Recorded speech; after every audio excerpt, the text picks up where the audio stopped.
सरस्वती नर्मदे सिंधु कावेरी जलदो तन्निरोधयोत्तमं पंचामृतं मया नित्यं स्नातं प्रदेशं हरिद्रंजो हरिद्राजेते गोमाचरतिमे संगीतं दीवस्यं नामैक्यनं वन में राजा ने आम का वृक्ष फल फूल के सेवनपन देखा तथा उस वृक्ष करोड़ों कीड़े चढ़ गए थे।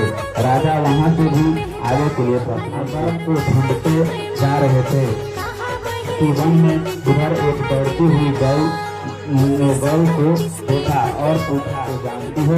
गौ ने कहा, मैं कर्म को नहीं जानती हूँ।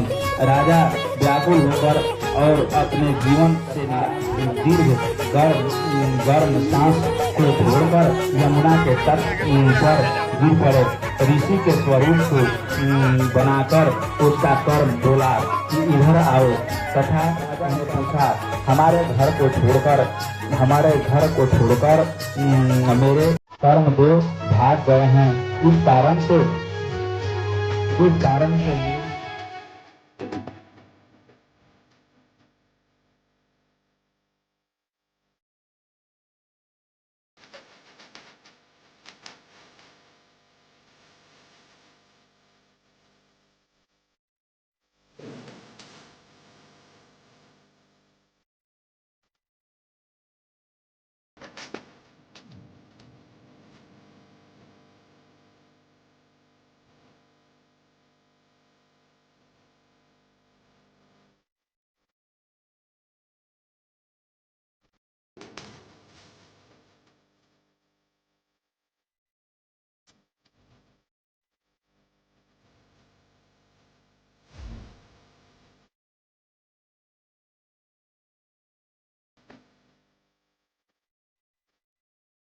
वन में राजा ने आम का वृक्ष फल फूल के सेवनपन देखा तथा उस वृक्ष करोड़ों कीड़े चढ़ गए थे। राजा वहां से भी आगे के लिए बर्फ को ढूंढते जा रहे थे कि वन में उधर एक दौड़ती हुई गौ को देखा और पूछा कि तुम मेरे कर्म को जानती हो?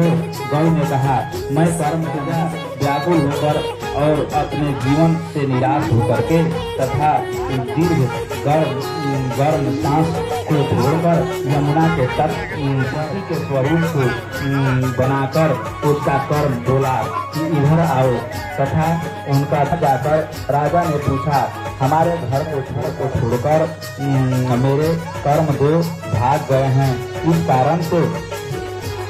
इस कारण से मेरी